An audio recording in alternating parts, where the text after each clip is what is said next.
यो भिडियो भनेको मैले तपाईलाई फेसबुककै बारेमा जानकारी दिन गइरहेको छु। सामाजिक सञ्जालहरूको एउटा प्लेटफर्म फेसबुकको बारेमा आज म तपाईलाई जानकारी दिन गइरहेको छु। तपाईको पासपोर्ट कसैले लिक पनि गरिदिन सक्छ, अर्थात् थाहा पाउन सक्छ सजिलैसँग। यस्तो अवस्थामा हामीले आफ्नो एकाउन्टलाई दिन प्रतिदिन सेक्युर बनाउँदै लगिरहेका छौं, मजबुत बनाउँदै लगिरहेका छौं, स्ट्रङ बनाउँदै लगिरहेका छौं विभिन्न सेटिङहरू गरेर। त्यसैगरी मेन कुरा भनेको हाम्रो पासपोर्टलाई हामीले स्ट्रङ बनाउन थालिसकेका छौं। या त तपाईले बनाउनु भएको थिएन भने पनि अहिलेबाट बनाउन सुरु गर्नुस्। आफ्नो पासपोर्टलाई कसरी स्ट्रङ बनाउने भन्ने हजुरले युट्युबमा गुगलमा गएर सर्च गर्नुभयो भने त्यहाँ धेरै भिडियोहरू आउँछन्। त्यो भिडियोहरू हेरेर पनि हजुरले आफ्नो पासपोर्टलाई स्ट्रङ बनाउन सक्नुहुन्छ, स्ट्रङ पासपोर्ट क्रिएट गर्न सक्नुहुन्छ। तर यहाँ कस्तो दुईवटा कन्डिसनको कुरा गर्न गइरहेको छु आज म यस भिडियोमा तपाईको यही फेसबुककै बारेमा। जस्तो कि तपाईले फेसबुकको पासपोर्ट अरु कसैले सजिलैसँग प्राप्त गर्न सक्छ भनेर दुईवटा कन्डिसन हुन्छ। एउटा कन्डिसन तपाईले पासपोर्ट एकदमै सामान्य राख्नु भएको थियो, जस्तो कुनै पनि एउटा नाम भयो हैन, जस्तो कुनै पनि नामबाट कमल भयो हैन, कमल 1 2 3 भनेर यसरी राख्नु भयो भने तपाईलाई सम्झन पनि सजिलो हुन्छ भनेर, लगइन गर्न पनि सजिलो हुन्छ भनेर हजुरले यस्तो प्रकारको पासपोर्ट राख्नु भयो। तर बाइ चान्स कसैले तपाईले लगइन गर्ने क्रममा त्यो पासपोर्ट एकचोटि हेर्यो भने सजिलैसँग तपाईको पासपोर्ट के हो भनेर उसले पत्ता लगाइदिन सक्छ। यस्तो कन्डिसनमा तपाईको पासपोर्ट एउटा लिक हुन सक्दछ। अर्को कन्डिसन कस्तो भनेपछि जब तपाईले स्ट्रङ पासपोर्ट बनाउनु पर्छ भन्ने थाहा पाउनु भयो र पासपोर्ट बनाउनु भयो र तपाईको लागि रिमेम्बर गर्नको लागि कि सम्झनको लागि त्यो पासपोर्टलाई तपाईले अलिकति गाह्रो भएको कारणले गर्दाखेरि तपाईले त्यो पासपोर्टलाई तपाई कुनै पनि नोटमा लेखेर राख्नु भयो, कापीमा लेखेर राख्नु भयो भने, अर्थात् तपाईले आफ्नै मोबाइलमा पनि तपाईले स्क्रिनशट गरेर तपाईले त्यो पासपोर्टलाई सेभ गरेर राख्नु भएको अवस्थामा पनि तपाईको कुनै पनि साथीले, तपाईको कुनै पनि दुश्मनले अथवा तपाईको अरु व्यक्तिहरूले तपाईको पासपोर्ट देख्यो भने, भेटायो भने तपाईको प्राइभेसीहरू भङ्ग हुन सक्दछ।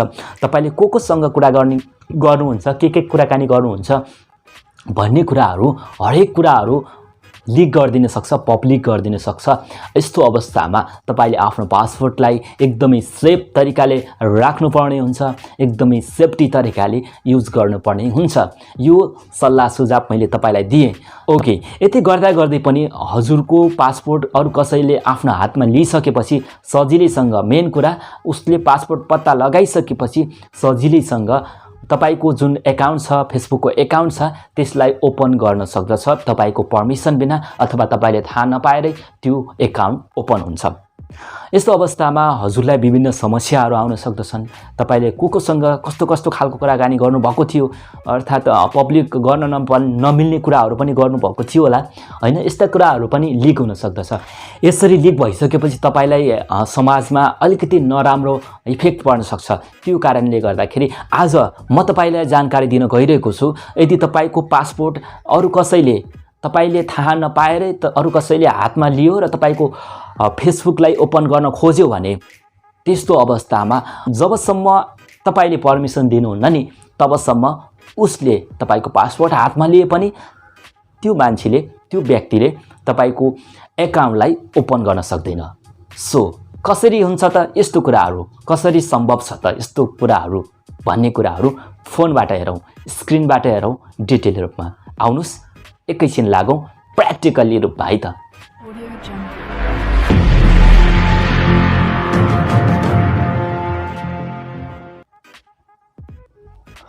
ओके, पुनः पनि स्वागत गर्न चाहन्छु तपाईँ सम्पूर्णलाई अल्टेक नेपालमा।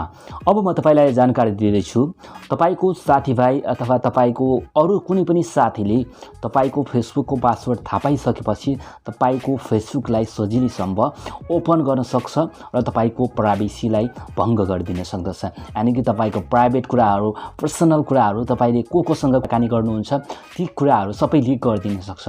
यस्तो अवस्थामा हजुरले त्यो समस्याबाट बच्नलाई के गर्ने, अर्थात् तपाईको पासपोर्ट, फेसबुकको पासवर्ड थाहा पाइसकेपछि पनि तपाईले जबसम्म नोटिफिकेसनमा एउटा कोड आउँछ त्यो कोड नदिँदासम्म हजुरलाई कुनै पनि समस्या हुने छैन, यानि कि अरू कसैले पनि तपाईको फेसबुकलाई ओपन गर्न सक्ने छैन।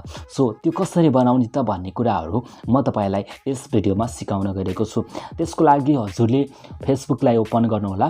फेसबुकलाई ओपन गरिसकेपछि हजुरले यहाँनिर देख्न सक्नुहुन्छ थ्री लाइनमा क्लिक गर्नुहोला। थ्री लाइनमा क्लिक गरिसकेपछि अलिकति स्क्रोल डाउन गर्नुहोला। स्क्रोल डाउन गरिसकेपछि यहाँनिर देख्न सक्नुहुन्छ सेटिङ एन्ड प्राइभेसी लेखेको छ, यसमा क्लिक गर्नुहोला। यसमा क्लिक गरिसकेपछि हजुरले सेटिङमा क्लिक गर्नुहोला। सेटिङमा क्लिक गरिसकेपछि यहाँनिर तपाईले देख्न सक्नुहुन्छ पासवर्ड एन्ड सेक्युरिटी भनेर लेखिएको छ, यसमा क्लिक गर्नुपर्ने हुन्छ। यसमा क्लिक गरिसकेपछि यहाँनिर तपाईले देख्न सक्नुहुन्छ टु फ्याक्टर अथेन्टिकेसन भनेर लेखिएको छ, यसमा क्लिक गर्नुहोला। ओके, त्यसपछि हजुरले यहाँनिर टेक्स्ट मेसेज भन्नेमा क्लिक गर्नुहोला। टेक्स्ट मेसेजमा क्लिक गरिसकेपछि अब हजुरले यहाँनिर आफ्नो मोबाइल नम्बर राख्नुपर्ने हुन्छ। आफूसँग भएको मोबाइल नम्बर राख्नुपर्ने हुन्छ, सधैँ तपाईसँग हुने मोबाइल नम्बर राख्नुपर्ने हुन्छ। किन त भनेपछि जब तपाईको फेसबुकको पासवर्ड लिक हुन्छ, अर्थात् कसैले थाहा पाउँछ र तपाईको पर्मिसन बिना नै उसले तपाईको फेसबुक खोल्न खोज्छ भने जब तपाईले यहाँनिर मोबाइल नम्बर राख्नुहुन्छ, आफ्नो मोबाइल नम्बर, त्यही मोबाइल नम्बरमा एउटा 6 वटा अङ्कको कोड नम्बर पठाउँछ र त्यो कोड नम्बर नहान्दासम्म तपाईको फेसबुक ओपन हुने छैन। तपाईको पासवर्ड थाहा पाए पनि, कसैले थाहा पाए पनि तपाईको त्यो कोड तपाईको जुन नम्बरमा आएको थियो त्यो कोड नहान्दासम्म तपाईको फेसबुक ओपन हुँदैन। सो अब यहाँनिर हजुरले आफ्नो मोबाइल नम्बर राख्नुहोला।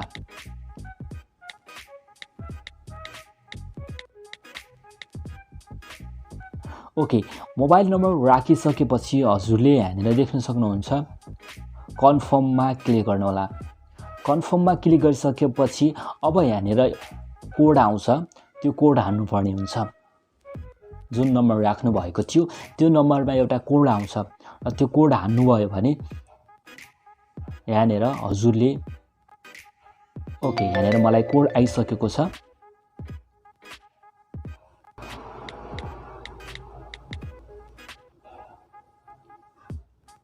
ओके, यसरी जुन तपाईको नम्बरमा एउटा कोड आउँछ, 6 वटा अङ्कको कोड आउँछ, त्यो कोड तपाईले हानिसकेपछि यहाँनिर कन्टिन्यू गर्नुहोला। कन्टिन्यू गर्नुभयो भने यहाँनिर तपाईको टु फ्याक्टर अथेन्टिकेसन एक्टिभ हुन्छ। जब तपाईको साथीभाइले डन गर्नुहोला। ओके, जब तपाईले यो अप्सनलाई यो सेटिङ गरेर राख्नुहुन्छ नि, तब तपाईको कुनै पनि मान्छेले तपाईको फेसबुकलाई पासवर्ड थाहा पाए पनि तपाईको फेसबुकलाई खोल्न सक्ने छैन। यस्तो अवस्थामा हजुरले एकदमै आफूलाई अझ सेक्योर बनाउन सक्नुहुन्छ, अझ राम्रै तरिकाबाट मजबुत गराउन सक्नुहुन्छ आफ्नो एकाउन्टलाई। सो अब यहाँनिर हजुर यदि तपाईँ यो अप्सन चाहनु हुँदैन, यो सेटिङ चाहनु हुँदैन भने तपाईले यहाँनिरबाट अफ पनि गर्न सक्नुहुन्छ। टर्न अफ लेखेको छ, यसमा पनि हजुरले क्लिक गरेर अफ गर्न सक्नुहुन्छ। यसमा हजुरले क्लिक गर्नुभयो भने त्यो हजुरले सजिलैसँग अफ गर्न सक्नुहुन्छ। सो यहाँनिर गरेर तपाईले अफ अप्सनमा क्लिक गर्न पनि सक्नुहुन्छ तपाईले।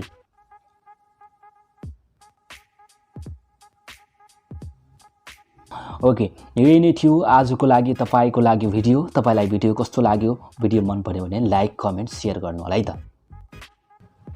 अलराइट, तपाईले हेरिसक्नु भएको छ। जब तपाईको पासवर्ड तपाईको पर्मिसन बिना अरू कसैले चोरेर अर्थात् तपाईको पासवर्डलाई हेरेर कपी गरेर तपाईको एकाउन्टलाई खोल्न खोज्छ भने कसरी ब्लक गर्न सकिन्छ, कसरी त्यसलाई चाहिँ खोल्न नमिल्ने बनाउन सकिन्छ भन्ने कुराहरू मैले स्टेप बाई स्टेप सिकाइसकेको छु। सो तपाईलाई यसरी गर्नुभयो भने तपाईँ केही हदसम्म सेक्योर हुन सक्नुहुन्छ। सो आजको लागि भिडियो यति नै।